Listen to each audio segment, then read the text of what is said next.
If you have trouble fading, then stay tuned because I'm going to show you how to go from this to this using a step-by-step method.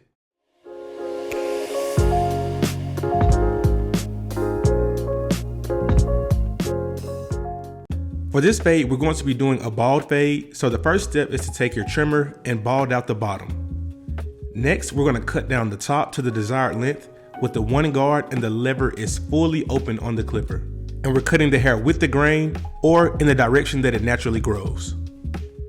So next, the step is to take the clipper with the lever fully open and make a 1-inch guideline. And make sure this guideline is even. Now we're going to start at the bottom with the lever fully closed and blend up to the top of that guideline.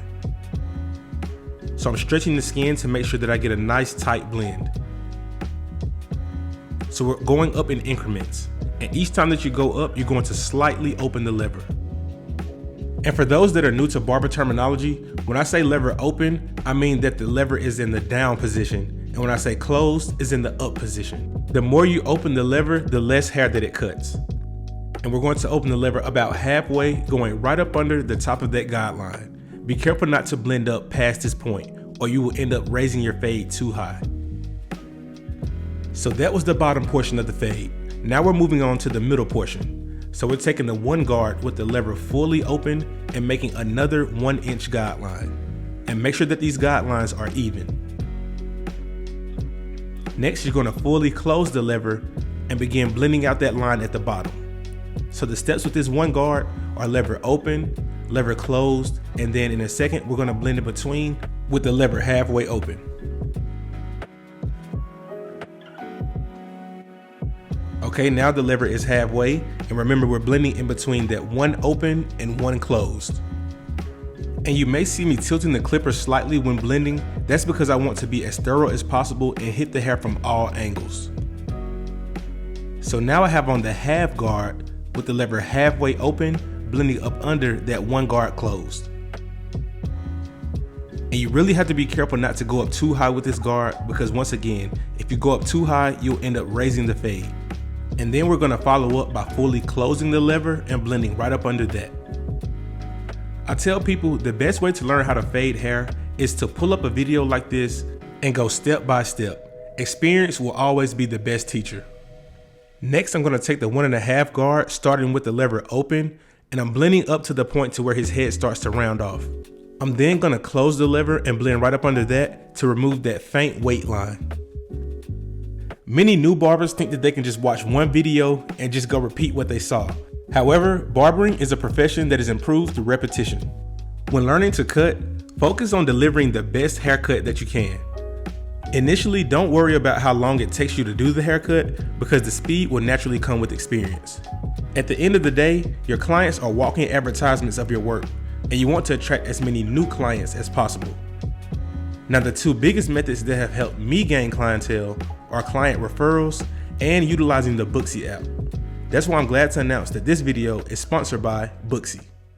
The clients that I've attracted using Booksy has helped me create a network of loyal clients and referrals. Booksy is an online scheduling app that has all the tools and features necessary to help you grow and manage your barber business. My clients love that they can see my availability and schedule at their own convenience, as well as manage their own appointments without having to contact me directly. The Booksy Marketplace also allows you to list your business to help potential clients find you. So people that are in my area looking for my services can find out about me, check out my work and reviews, and also book me instantly. Whenever I ask the majority of new clients how they found out about me, they say they found my profile on Booksy and that they like my work and 5-star rating. Booksy also easily integrates into Facebook and Instagram. So as potential clients come across my page, they can simply click the Book Now button or click the link in my bio.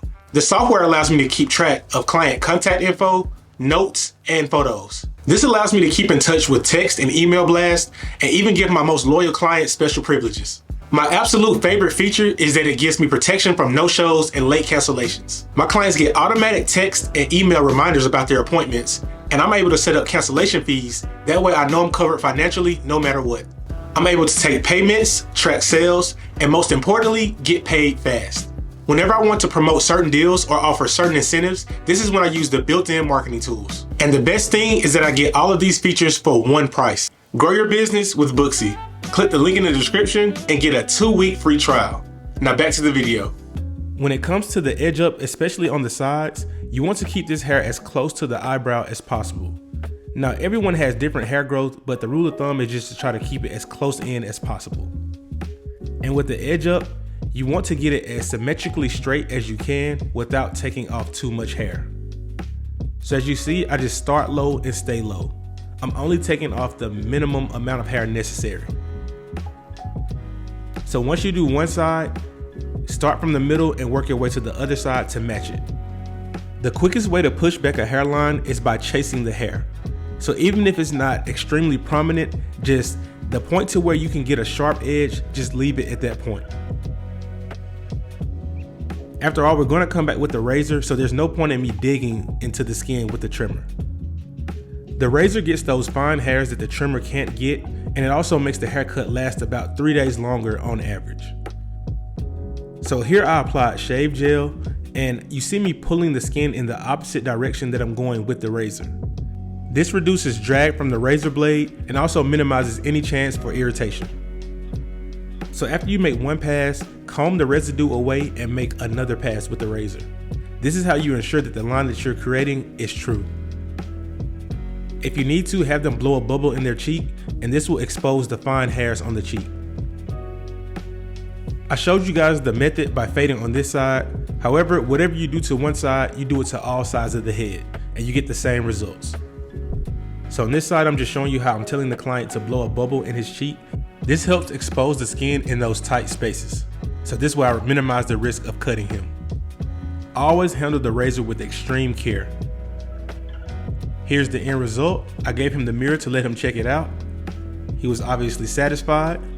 And by utilizing the fade method that I've shown you in this video, you can reproduce the same results. Of course, it's going to take practice, but this is a guaranteed method. One last tip, whenever you finish the haircut, always remove the cape and get the hair from around the neck. This is a pet peeve of many clients. But here's the end result, and thank you guys for watching.